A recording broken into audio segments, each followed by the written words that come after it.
பயம் ஏன்? பகவான் ராமராக அவதரித்த போது தம்மை மனுஷ்யனாகவே நினைத்து கொண்டார். பிறர் துதி செய்த காலத்தில் ஆத்மானம் மானுஷம் மன்யே என்று சொல்லி மனிதர்களுக்கு உண்டான சுகதுக்கங்களை தாமும் அனுபவித்து காட்டினார். அதேபோல்தான் ஆதிசங்கர பகவத்பாதர் அவர்களும் பரமேஸ்வரனுடைய அவதாரமானாலும் மனித தன்மையை அடைந்ததும் அந்த வழியிலேயே ஈஸ்வர பக்தியை செய்து பிறருக்கும் உபதேசித்தார்.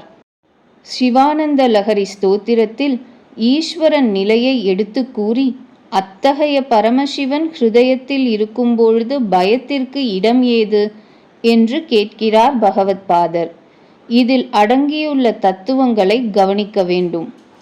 ஈஸ்வரனுடைய வலக்கையில் மான் இருக்கிறது. மானின் ஸ்வபாவம் எப்பொழுதும் சலித்து கொண்டிருப்பது. மனிதனின் மனமும் அவ்விதமே சஞ்சலிப்பது. சஞ்சலம் ஹி மனக்கிருஷ்ண என்று அர்ஜுனனும் தெரிவித்தான்.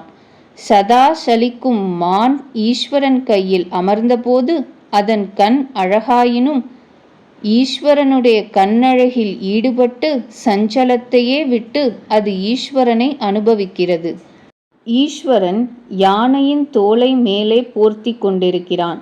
அதனால் அவனுக்கு கிருத்திவாசன் என்று ஒரு பெயர் ஏற்பட்டிருக்கிறது. யானை தோலுக்கு கிருத்தி என்று பெயர். யானை தோலை வஸ்திரமாக உடையவன் ஈஸ்வரன். ஒரு பெரிய யானை சிவபெருமானை எதிர்க்க வந்தது. அவன் அந்த யானையின் முன்னால் ஊர்துவ தாண்டவம் ஆடி அந்த யானையின் காலை தூக்கி பிடித்து தலைகீழாக சுற்றி குடலை பிளந்து அதன் தோலை உரித்து வஸ்திரமாக தன் உடம்பில் போர்த்தி கொண்டான். அதனால் அவனுக்கு கிருத்திவாசன் என்று பெயர். வேதத்தில் இந்த பெயர் அடிக்கடி வருகிறது. கிருத்திம் வசானஹா என்று ருத்திரத்தில் வருகிறது. வேறு ஒரு இடத்தில் கிருத்திவாசாகா பினாக்கி என்றும் வருகிறது. பொதுவாக சமஸ்கிருதத்தில் இருக்கும் அகராதியை பார்த்தால் ஈஸ்வரனுக்கு சொல்லியிருக்கும் பல பெயர்களோடு கிருத்திவாசாகா என்ற பெயரும் சொல்லப்பட்டிருக்கிறது. அகராதிக்கு கோஷம் என்று பெயர். கோஷம் என்றால் பொக்கிஷம் என்று அர்த்தம். சப்த கூட்டங்கள் பொக்கிஷமாக இருக்கும் நூல் என்று பொருள். அகரம் முதற்கொண்டு அந்த பாஷையில் எத்தனை எழுத்துக்கள் இருக்கின்றனவோ அவ்வளவுக்கும் ஆதி முதல் அந்தம் வரையில் உள்ள பதங்கள் எல்லாவற்றுக்கும் பொருள் சொல்லும் புஸ்தகம் அகராதி. அதைத்தான் சமஸ்கிருதத்தில் கோஷம் என்று சொல்வது. இந்த மாதிரி பல பேர் கோஷம் பண்ணி இருக்கிறார்கள். ஆனாலும் அமரசிம்ஹன் என்று ஒருவர் இருந்தார். அவர் சமஸ்கிருத பாஷைக்கு பண்ணியிருக்கும் அமர கோஷந்தான் வெகு காலமாக உலகத்தில் அழியாமல் இருந்து வருகிறது. அது சம்பந்தமாக ஒரு கதை கூட உண்டு. அமரசிம்ஹன் என்பவர் ஜெயினன். ஜெயின மதத்தை சேர்ந்தவனாக இருந்தாலும் மகா புத்திமான். அவனுக்கு ஈடு கிடையாது. நிறைய புஸ்தகங்கள் எழுதினான். சங்கராச்சாரிய சுவாமிகள் திக்விஜயம் பண்ணி கொண்டு வரும்பொழுது ஒரு சமயம் அவனுக்கும் அவருக்கும் ஒரு தர்க்கம் நடந்தது. வேதத்தை அனுசரிக்காத கொள்கைகள் ஜெயின மதத்தில் அநேகம் உண்டு. தெய்வம் அவர்களுக்கு இல்லை. புத்தர்களுக்கு மிகவும் உயர்ந்த நிலை சூன்யம்தான். ஜெயினர்கள் எந்த வஸ்துவும் இருக்கலாம், இல்லாமலும் இருக்கலாம், இருந்தும் இல்லாமலும் இருக்கலாம் என்று அநேக வகையான அபிப்பிராயங்களை சொல்வதுண்டு. ஆத்மாதான் எங்கும் நிறைந்து பரிபூர்ணமாக இருக்கிறவன் என்பது உபனிஷத்தின் அபிப்பிராயம். இந்த தத்துவங்களை பற்றி எல்லாம் விசாரிக்க வேண்டும் என்று அமரசிம்ஹனை வாதத்திற்கு அழைத்தார் ஆச்சாரியர் அவர்கள். ஆச்சாரியர் அவர்கள் சொல்கிற வாதத்திற்கெல்லாம் அமரசிம்ஹனால் சரியான பதில் அளிக்க முடியவில்லை. அவன் ஜெயினனாக இருந்தாலும் மகா புத்திமான். ஆதலாலே சரஸ்வதியை உபாசித்து வந்தான். அதனால் சரஸ்வதி அவனுக்கு பூர்ண கட்டாட்சம் பண்ணி, என்னை நீ ஆவாகனம் பண்ணிவை, அவர் கேள்விக்கு எல்லாம் நானே பதிலளிக்கிறேன் என்று அனுகிரகித்தாள்.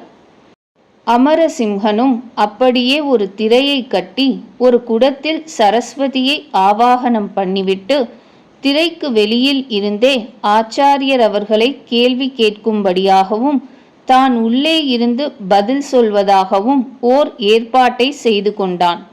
அதாவது சங்கரர் கேட்கிற கேள்விக்கு அவன் பதில் சொல்வது போல் இருக்க வேண்டும். ஆனால் உள்ளே இருந்து பதில் சொல்பவள் சரஸ்வதி தேவி.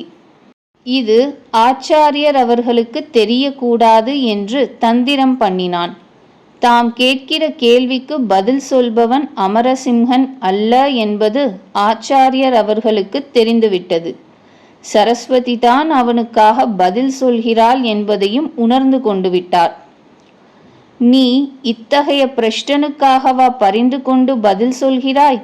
தெய்வம் இல்லை என்று பிறருக்கு சொல்லக்கூடியவன் அல்லவா இவன் என்று ஆச்சாரியர் அவர்கள் சரஸ்வதியை நினைத்து சொன்னவுடன், சரி, இனி நான் பதில் சொல்லவில்லை என்று சரஸ்வதி மறைந்து விட்டாள். அமரசிம்ஹன் வாதத்தில் தோற்று போய்விட்டேன் என்று ஆச்சாரியர் அவர்களுடைய பாதத்தில் வந்து விழுந்து நமஸ்காரம் பண்ணினான். ஆச்சாரியர் அவர்கள் எவ்வளவு புஸ்தகம் எழுதியிருக்கிறார்களோ அவ்வளவு புஸ்தகம் அவனும் எழுதியிருக்கிறான். இருந்தும் ஆச்சாரியர் அவர்களோடு வாதம் பண்ணி தோற்றுவிட்டதனால் தான் எழுதிய புஸ்தகங்கள் எல்லாவற்றையும் அக்கினியில் போடுவது என்று தீர்மானித்து ஒவ்வொன்றாக போட்டானாம். அது ஆச்சாரியர் அவர்களுக்கு தெரிந்தது. நீ என்ன காரியம் பண்ணுகிறாய்? நீ எந்த மதத்தை சேர்ந்தவனாக இருந்தாலும் மகா புத்திமான். உன் புஸ்தகங்கள் எவ்வளவு உயர்ந்தனவாக இருக்கும். அவற்றை நெருப்பில் போடலாமா என்று அவன் கையை பிடித்தாராம். அதற்குள் அநேகம் புஸ்தகங்களை அவன் நெருப்பில் போட்டுவிட்டான். அப்பொழுது அவன் கையில் இருந்தது அமர புஸ்தகம் ஒன்றுதான். அதை நெருப்பில் அவன் போடாதவாறு ஆச்சாரியர் அவர்கள் தடுத்து விட்டார்கள். இப்படி ஒரு கதை வழங்குகிறது. பழங்காலத்தில் கணக்கு வழக்கு இல்லாமல் ஜெயினர்களுடைய புஸ்தகங்கள் இருந்திருக்கின்றன. சமஸ்கிருத கிரந்தங்களில் ரகுவம்சம், நைஷதம், மாகம், கிருதார்ஜூனியம், குமார சம்பவம் என்று பஞ்ச காவியங்கள் உண்டு. அவற்றை போலவே பஞ்ச காவியங்கள் ஜெயினர்களுக்கும் உண்டு. தமிழிலும் மிக உயர்ந்த நூலாக காவிய ரசம் எல்லாம் நிரம்பியிருக்கும்படியான நூல்களாக இருக்கும் சிந்தாமணி, வளையாபதி எல்லாம் ஜெயின புஸ்தகங்கள்தாம். அதற்கு அப்புறம்தான் சோழராஜா ஈஸ்வர பக்தி அதிகமாக உண்டாகி பஞ்ச காவியம் போல தமிழில் 63 நாயன்மார்களுடைய சரித்திரத்தை சொல்லும் பெரிய புராணத்தை எழுதும்படி செய்தான். ஜெயினர்களுடைய நூல்கள்தாம் முதலில் தமிழிலும் அநேகம் உண்டாயின. அமரசிம்ஹன் எழுதிய ஜெயின நூல்கள் அநேகம் அழிந்து போய்விட்டன என்றாலும் ஆச்சாரியர் அவர்களுடைய அனுக்கிரகத்தினால் தப்பிய ஒரு நூல்தான் அமரகோஷம். அமரகோஷம் எல்லோருக்கும் தெரியும். சைவ வைஷ்ணவ மதங்கள், மற்ற வைதீக மதங்கள், வைதீக மதம் அல்லாதவை இவற்றில் வரும்படியான எல்லா பதங்களுக்கும் அமரகோஷத்தில் அர்த்தம் சொல்லியிருக்கிறான். அதில் கூட ஒரு வேடிக்கை. அகராதி எழுதுகிறவர்கள் பக்ஷபாதம் பண்ணக்கூடாது. ஒரு பாஷையில் உள்ள பதங்கள் எல்லாவற்றுக்கும் அது எந்த மதத்தை சேர்ந்ததாக, எந்த ஜாதியை சேர்ந்ததாக இருந்தாலும் சரியானபடி விருப்பு வெறுப்பு இல்லாமல் பொருள் பண்ண வேண்டும். தன்னுடைய கொள்கை, தன்னுடைய மதம் இவற்றுக்கு ஏற்ப சிலவற்றை விட்டு சிலவற்றை தப்பாகச் சொன்னால் அது பக்ஷபாதம் ஆகிவிடும். ஒரு வார்த்தைக்கு ஒரு மதத்தில் ஒரு அர்த்தம் இருக்கும், இன்னொரு மதத்தில் இன்னொரு அர்த்தம் இருக்கும். எந்த மதத்து வார்த்தையோ அதற்கு ஏற்றபடி அர்த்தம் பண்ண வேண்டுமே தவிர தன்னை சார்ந்த மதத்திற்கு ஏற்றபடி பொருள் பண்ணக்கூடாது. அப்படி பண்ணுவது பெரிய பக்ஷபாதம். என் மதம் உயர்ந்தது, அவன் மதம் மட்டம் என்பதாக மதச்சண்டை போடுகிறவன்தான் பக்ஷபாதமாக எழுதுவான். அமரசிம்ஹன் ஜெயினனாக இருந்தாலும் வைதீக மத கிரந்தங்களில் வரும் வார்த்தைகளில் ஒன்றை கூட விடாமல் பொறுக்கி பக்ஷபாதமின்றி அர்த்தம் எழுதியிருக்கிறான். பிரம்மா, விஷ்ணு, ஈஸ்வரன், அம்பிகை, விக்னேஸ்வரர், சுப்பிரமணியர், இந்திரன், இந்திராணி இவர்களுடைய பெயர்கள் எல்லாவற்றையும் சேர்த்து எழுதியிருக்கிறான். இவ்வளவு பக்ஷபாதம் இல்லாமல் எழுதினாலும் கூட தனக்கு கிட்டின மதம் என்று வருகிறபோது புத்த மதத்திலே புத்தருக்கு சொல்லியிருக்கும்படியான பெயர்களை எல்லாம் ஜினனுடைய பெயராகவே சொல்லிவிட்டான். கடவுளே இல்லை என்பவை புத்தமும் ஜெயினமும். ஆகவே ஜெயின மதத்திற்கு அருகில் இருப்பது புத்த மதம்தான். வைதீக மதங்கள் அதற்கு நேர் விரோதம், தூரமானவை. எப்போதுமே சண்டை, மனஸ்தாபம் என்பது தூரத்தில் இருக்கும்படியான ஒன்றோடு நமக்கு ஏற்படாது. பக்கத்தில் கிட்டினதாக இருப்பதோடு தான் அதிகமாக துவேஷம் உண்டாகும். அப்படி அமரசிம்ஹனுக்கு புத்த மதத்தை பற்றி சொல்லும்போது துவேஷம் வந்துவிட்டது போல் இருக்கிறது. புத்தரை பற்றி சொல்லும்போது பொதுவான பெயர்களாக சொல்லிவிட்டான். யார் வேண்டுமானாலும் தன் சுவாமி என்று சொல்லிக்கொண்டு போகட்டும் என்பவனைப் போல பொதுவாக விட்டுவிட்டான். ததாகதா என்பது புத்தனுக்கும் பெயர். இவை புத்தனுக்குரிய பெயர்களே என்று எல்லோரும் எண்ணிக்கொண்டிருப்பார்கள். இவற்றை ஜினனுடைய பெயர்களாகவே அவன் சேர்த்து கொண்டிருக்கிறான். முனீந்திரஹா, ஸ்ரீகணஹா, சாஸ்தா முனிகி, சாக்கிய முனிஸ்து யஹா என்று இப்படி அநேகம் பெயர்களை ஜினனுக்கு சொல்லியிருக்கிறான். அகராதி, அதாவது டிக்ஷனரி என்றால் இது ஸ்லோகமாகவே இருக்கிறதே, எப்படி இதை தனித்தனியாக பிரிக்க முடியும்? ஒன்று முன்னதோடு சேருகிறதோ பின்னதோடு சேருகிறதோ என்று எப்படி கண்டுபிடிப்பது என்று நமக்கு சந்தேகம் வரலாம். அந்த காலத்தில் எல்லா சாஸ்திரங்களும், அதாவது வேதாந்தம், வைத்தியம், சங்கீதம், டிக்ஷனரி எல்லாம் ஸ்லோகமாகவே தான் எழுதப்பட்டன.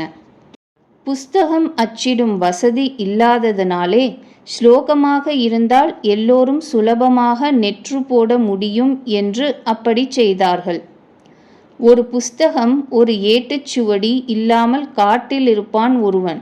அவன் மகா புத்திமானாக, கேட்டவுடன் எந்த சந்தேகத்தையும் சொல்லக்கூடியவனாக இருப்பான். நமக்கு வந்த சந்தேகம், இந்த அமர கோஷத்தில் ஒரு வார்த்தை எதோடு சேருகிறது, எதோடு முடிகிறது என்பதுதானே. வரிசையாக பெயர்களை சொல்லிக்கொண்டே வரும்போது ஒரு பதத்திற்கு பிறகு து என்று போட்டால் அப்பெயர்கள் அப்பதத்திற்கு முந்தி முடிந்து போய்விட்டன என்பது குறிப்பு. து என்பதற்கு பிந்திய பதம் முதல் வேறு பொருளை சொல்லும் என்று கொள்ள வேண்டும். அதேபோல் சில பெயர்களை சொல்லிவிட்டு அத என்று போட்டால் அப்பெயர்களை அத என்பதற்கு பிந்திய பதம் முதல் வேறு பொருளை குறிக்கும் என்று கொள்ள வேண்டும். அத, து என்கின்ற இரண்டும் இப்படி சங்கேதமாக அமரத்தில் வந்திருக்கின்றன. சர்வஜ்ஞா சுகதோ புத்தோ என்பதிலிருந்து சாஸ்தா முனிகி என்பது முடிய சொல்லி கடைசியில் சாக்கிய முனிஸ்து என்று து என்பதை சேர்த்து போட்டுவிட்டான். இதுவரைக்கும் சாஸ்த முனி, அதாவது ஜினர், இனி வேறே சாக்கியர் என்பதை அந்த து குறிப்பிக்கிறது. பிரசித்தமான புத்தருடைய மெய்காவலரான சுகதர் முதலிய பதங்களையெல்லாம் ஜினனுடைய பெயராக சொல்லிவிட்டான். இது பக்ஷபாதம்தான். இருந்தாலும் அப்புறம் கொஞ்சம் கூட பக்ஷபாதம் இல்லாமல் வைதீக மதங்களில் சொல்லப்படும்படியான தெய்வங்கள், தேவதைகள் எல்லாவற்றையும் சொல்கிறான். ஈஸ்வரனுடைய பெயர்களை சொல்லும்போது ஒன்று கூட விடவில்லை. வேதத்திலும் புராணம் முதலியவற்றிலும் வரும்படியான எல்லா வார்த்தைகளையும் சொல்லிவிடுகிறான். அநேகமாக ஈஸ்வரனுக்கு இருக்கிற பெயர்கள் எல்லாம் வேதத்தில் கர்ம காண்டத்தில் வந்து விடுகின்றன. கிருத்திவாசாகா பினாக்கி என்று அமரத்தில் சொல்லியிருக்கிறது. இப்படியே வேதத்திலும் ஆயுஷ்ய ஹோம மந்திரத்தில் வருகிறது. சுவாமி யானை தோலை போர்த்தி கொண்டதனால் கிருத்திவாசாகா என்ற பெயர் அவருக்கு வந்தது என்பதை ஆரம்பத்தில் சொன்னேன். அந்த பெயர் அமரத்தில் வந்திருக்கிறது என்று ஞாபகத்துக்கு வந்தது. அமர கோஷத்தில் பக்ஷபாதம் இல்லாமல் எல்லா வார்த்தைகளையும் சொல்லியிருக்கும் அமரசிம்ஹனை பற்றி சொல்ல தோன்றியது. யானையை உரித்து போர்ப்பதாவது இது என்ன வேலை? அவர் என்ன வஸ்தாத்தா? தம் பலத்தை பிறர் பார்க்க வேண்டும் என்பதற்கு பயில்வான் தண்டாவை தூக்கி காட்டுவது போல் யானையோடு நான் சண்டை போட்டு அதன் தோலை உரித்து போர்த்தி கொண்டிருக்கிறேன் என்பதை நமக்கு காட்டுகிறாரா? கிருஷ்ணன் கூட யானையோடு சண்டை போட்டான், கொக்கின் வாய் பிளந்தான் என்று கதை சொல்வது உண்டு. அது மாதிரி தமக்கும் ஒரு பெருமை இருக்க வேண்டும் என்று யானையோடு சண்டை போட்டு அதன் தோலை உரித்து போர்த்தி கொண்டிருக்கிறாரா? இல்லை, இந்த யானை கேவலம் பௌத்திகமான யானை அன்று. ஒரு காலத்தில் ரிஷிகள் எல்லாம் வேதத்தில் சொல்லியிருக்கும்படியான கர்மானுஷ்டானங்களை அனுசரித்து கொண்டிருந்தால் போதும், ஈஸ்வர தியானம் ஈஸ்வர பக்தி என்பவை வேண்டாம் என்று மிகவும் கர்வமாக அகம்பாவமாக இருந்து கொண்டிருந்தார்களாம். நமக்கு வேதம் இருக்கிறது, கர்மானுஷ்டானம் இருக்கிறது, அதுவே பலனை கொடுத்து விடுகிறது. அதற்கு மேல் ஈஸ்வரனாவது? அவனை எதற்காக பக்தி பண்ணி அவனுடைய ஸ்வரூப தியானம் பண்ண வேண்டும்? அதெல்லாம் வேண்டியதில்லை என்று இருந்தார்களாம். வேதத்தோடு வேதத்தில் சொல்லியிருக்கும்படியான கர்மானுஷ்டானங்களை அனுசரிப்பதோடு எல்லாம் முடிந்து போயிற்று என்பது அவர்களுடைய தத்துவம். இது பற்றிதான் சங்கரருக்கும் மண்டன மிஸ்ரருக்கும் ஒரு பெரிய தர்க்கம் நடந்தது. மண்டன மிஸ்ரர் தோற்று போனார் என்பதை சங்கர விஜயத்தில் பார்க்கிறோம். வெறும் கர்மாக்களை மாத்திரம் செய்து கொண்டு இருந்துவிட்டு தத்துவத்தை பற்றி ஆராய்ச்சி செய்யாமல் போனால் பிரயோஜனம் இல்லை. உபனிஷத்துகள் எல்லாம் அதற்காகத்தான் ஏற்பட்டவை. பகவான் கீதையில் சொல்கிறார், வேதங்கள் முக்குணங்களை பற்றியவைதாம். அவற்றை முக்குணத்தையும் கடப்பதற்கு சாதகமாக கொண்டு முக்குணத்தையும் கடந்து நிற்பதுதான் பிரயோஜனம். வேதத்தில் சொல்லியிருக்கும்படியான கர்மானுஷ்டானங்களை மாத்திரம் செய்து கொண்டு முக்குணத்திற்குள் அகப்பட்டு கிடப்பதை எடுத்துக்காட்டி இவை எல்லாவற்றையும் ஈஸ்வரார்ப்பணம் செய்துவிட்டால் குணம் குறி கடந்தவனாக ஆகலாம் என்பதை பகவான் எடுத்துச் சொன்னார். கர்மானுஷ்டானங்களை மாத்திரம் செய்து கொண்டு அவற்றில் கட்டுப்பட்டு இருப்பவன் புத்திசாலி அல்ல. அவனுக்கு புத்தியே இல்லை என்றும் வேதம் சொல்கிறது. அவனுக்கு புத்தி எங்கே போகும்? ஹோம புகை போல் போய்விடுமாம். அதனால்தான் பகவான் கீதையில் சொன்னார், நிஸ்திரைகுண்யகா என்பதை பற்றி மிகவும் ஸ்லாகித்து பேசியிருக்கிறார். இதே மாதிரியாக ஆச்சாரியர் அவர்கள் மண்டன மிஸ்ரரிடத்தில் வாதம் செய்து ஜெயம் பெற்றிருக்கிறார். வேதத்திலும் இந்த கருத்து இருக்கிறது. இவ்வளவு வேதங்களும் எவனுடைய சரணாரவிந்தத்தை போய் சேருகின்றனவோ அதுதான் நீ கடைசியில் போய் சேர வேண்டிய ஸ்தானம். இது கட்டோபனிஷத் 2வது வள்ளியில் வருகிறது. வெறும் கர்மானுஷ்டானங்களை மாத்திரம் செய்து கொண்டு ஈஸ்வரனை எவன் ஒருவன் உணர்ந்து கொள்ளாமல் இருக்கிறானோ அவன் வெறும் நெருப்பில் விறகை போட்டு புகையை மாத்திரம் எழுப்பிக் கொண்டிருக்கிறான். அவன் ஆத்மஸ்வரூபத்தை ஒரு நாளும் அறிந்து கொள்ள மாட்டான் என்று ஸ்ருதியில் கர்மகாண்டத்திலே சொல்லியிருக்கிறது. எவன் ஒருவன் ஆத்மஸ்வரூபத்தை உணர்ந்து கொண்டு விட்டானோ அவன் அந்த நிலையை அடைந்த பிறகு அவனுக்கு வேதம் என்கின்ற எல்லாம் வேதம் அல்லாமல் போய்விடும்.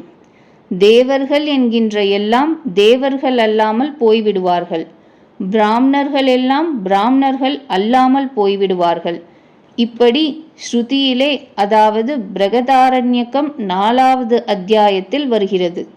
காரணம், அவர்கள் எல்லாவற்றுக்கும் மூலமான வஸ்து எதுவோ அந்த வஸ்துவோடு தாம் வேறு அது வேறு என்ற பேதம் இல்லாமல் கலந்து விடுகிறார்கள். இப்படி வெறும் கர்மானுஷ்டானத்தினால் பிரயோஜனம் இல்லை என்பது பகவான் கீதையில் சொல்லியிருப்பதிலிருந்து தெரிகிறது. வேதத்தில் கர்மகாண்டத்தில் சொல்லியிருக்கும்படியான விஷயங்களிலிருந்தும் தெரிகிறது.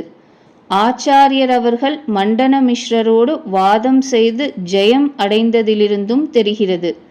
இதை தெரிந்து கொள்ளக்கூடிய சந்தர்ப்பம்தான் ஈஸ்வரன் செய்த லீலை. தாருகா வனத்தில் வாழ்ந்து கொண்டிருந்த அந்த ரிஷிகள் ஈஸ்வர பக்தி ஈஸ்வர தியானம் ஆகியவற்றில் ஒன்றும் வேண்டியது இல்லை, வேதத்தில் சொல்லியிருக்கும் கர்மானுஷ்டானங்களை செய்து வந்தால் போதும் என்று அகங்காரத்தோடு இருந்து கொண்டிருந்தார்கள்.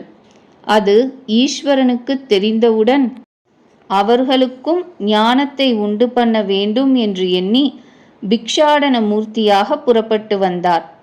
அதிக வசீகரமான கோலத்தோடு தாருகாவனத்து ரிஷிகளுடைய ஆசிரமங்களின் வழியாக பிக்ஷை பாத்திரத்தை எடுத்துக்கொண்டு போனார்.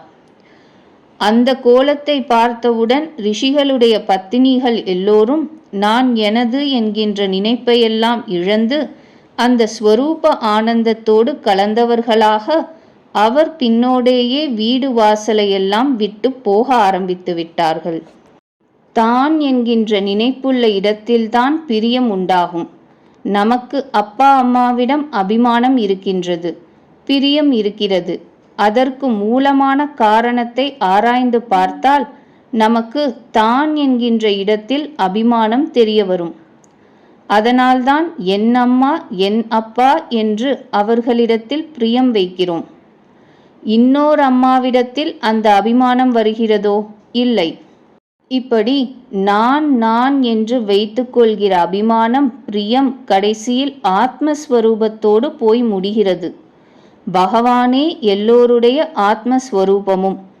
கிருஷ்ண பகவானை பார்த்தவுடன் கோபிகைகள் போனாற்போல மிகவும் வசீகரமான மூர்த்தியாகிய வந்திருக்கும்படியான பிக்ஷாடன மூர்த்தியை பார்த்தவுடன் தான் நான் என்கின்ற நினைப்பெல்லாம் அகங்காரம் எல்லாம் அந்த ரிஷி பத்தினிகளுக்கு போய்விட்டது.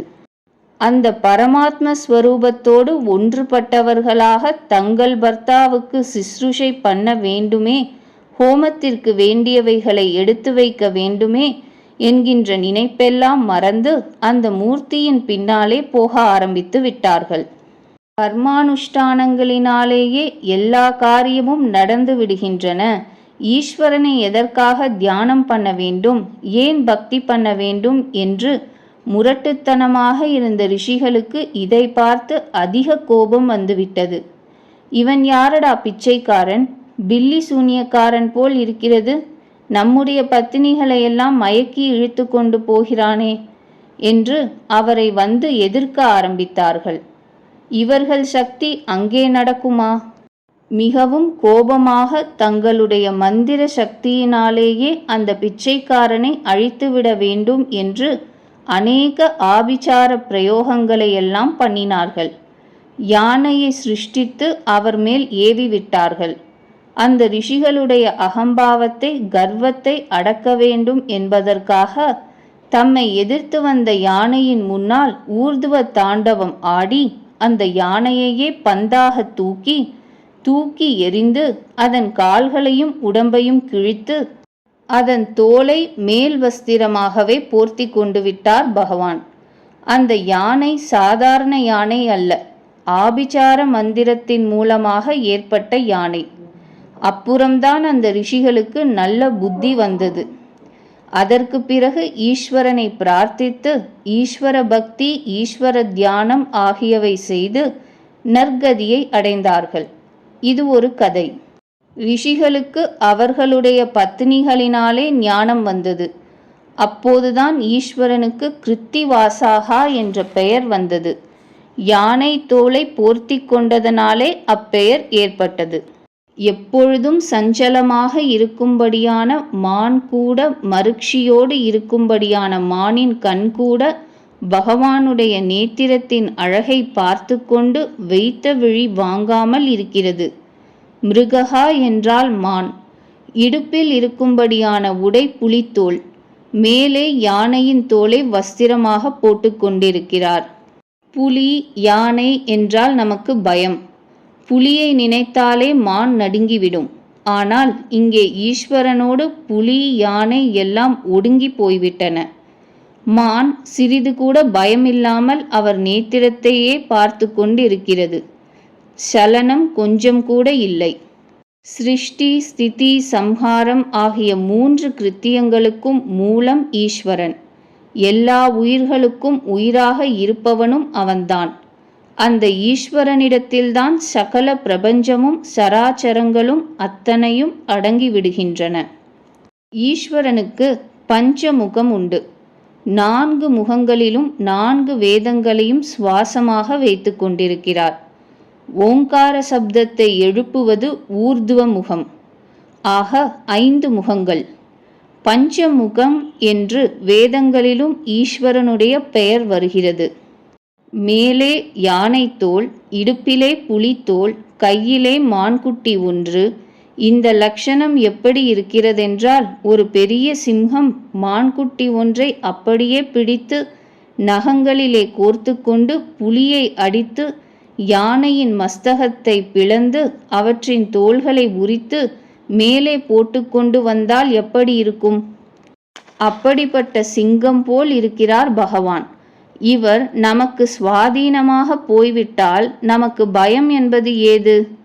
ஒரு பெரிய சிம்ஹம் வருகிறது என்றால் போதும், சகல பிராணிகளும் அப்படியே பயந்து நடுங்கி ஒடுங்கி போய்விடும். பிரளய காலத்தில் பஞ்சமுகம் உடைய ஈஸ்வரனிடத்தில் போய்தான் சகலமும் ஒடுங்குகின்றன. பஞ்சமுகம் என்பதற்கு சமஸ்கிருதத்தில் ஈஸ்வரன் என்கின்ற அர்த்தத்தோடு சிங்கம் என்ற ஒரு அர்த்தம் உண்டு. சிங்கத்திற்கு 5 முகங்கள் இருக்கின்றனவா என்று கேட்கலாம். இந்த இடத்தில் பஞ்சமுகம் என்பதற்கு அர்த்தம் வேறே. வியாக்கரண சாஸ்திரப்படி பஞ்ச என்றால் விஸ்தாரம் என்று பொருள். முகம் மாத்திரம் நன்றாக விரிந்து பெரிதாகவும் உடம்பு ஒடுங்கி சிறுத்தும் இருப்பதால் அதற்கு பஞ்சமுகம் என்று பெயர் உண்டாயிற்று. பிடரி மயிரோடு சிங்கத்தின் முகம் பெரிதாக இருக்கிறது, உடம்போ சிறுத்து ஒடுங்கி இருக்கிறது. இதுபோலவே பஞ்ச பாத்திரம் என்பதற்கு 5 பாத்திரங்கள் என்று அர்த்தம் இல்லை. பஞ்ச என்பதற்கு விஸ்தாரம் என்று அர்த்தம். தலைப்பக்கம் நன்றாக விரிந்தும் உடல் சிறுத்தும் இருக்கிற பாத்திரம் பஞ்ச பாத்திரம். குகையில் சிங்கம் இருக்கும்போது என்ன பயம் என்று ஒரு அர்த்தம் கொள்ளலாம். பஞ்சமுகம் என்பதற்கு ஈஸ்வரன் என்று அர்த்தம் பண்ணலாம். அவன் கையில் மான் இருக்கிறது, மார்பில் யானைத்தோல், இடுப்பில் புலித்தோல். குகை என்பது ஹிருதயாகாசம். அத்தகைய ஈஸ்வரன் என்னுடைய ஹிருதயமாகிய தகராகாசத்தில் வீற்றிருக்கும் பொழுது எனக்கென்ன பயம் என்று வேறு ஒரு வகையில் பொருள் கொள்ளலாம். இதுவே குஹரே பஞ்சமுகோஸ்தி மே குதோபீஹி என்ற சிவானந்த லகரி வாக்கியத்திற்கு அர்த்தமாகும். வசீகர மூர்த்தியாக, பிக்ஷாடன மூர்த்தியாக இப்பேற்பட்ட கோலத்தோடு அவதாரம் பண்ணின ஈஸ்வரனை ஹிருதயத்தில் வைத்து கொண்டால் பயம் ஏது? குதோபீஹி. இப்படி சங்கராச்சாரியார் அவர்கள் சிவானந்த லகரியில் ஸ்தோத்திரம் பண்ணியிருக்கிறார். ஈஸ்வரனேதான் அவர். நம்முடைய பயங்களை எல்லாம் போக்க அவர் அவதாரம் பண்ணினார். அந்த பய நிவர்த்திக்கு வழி என்ன என்பதை நமக்கு உபதேசிக்க இப்படி தம்மையும் நம்மை போல பயப்படுபவரைப் போல வைத்து கொண்டு பேசுகிறார். ஜனங்களிடத்தில் ஏற்பட்ட பரம காருண்யத்தினாலே இப்படி ஸ்தோத்திரம் செய்து கொடுத்திருக்கிறார். நம்முடைய கஷ்டம், துக்கம், பயம் எல்லாவற்றையும் போக்குபவர் சுவாமிதான். அந்த சுவாமியை நாம் நம்முடைய ஹிருதயத்திலே வைத்து சதா தியானம் செய்து கொண்டிருந்தால் நமக்கு பய நிவர்த்தி, பயம் உண்டு பண்ணும் மிருத்யு நிவர்த்தி எல்லாம் ஏற்பட்டுவிடும். குதோபீஹி என்று நாமும் கேட்கலாம் என்பதில் சந்தேகம் இல்லை.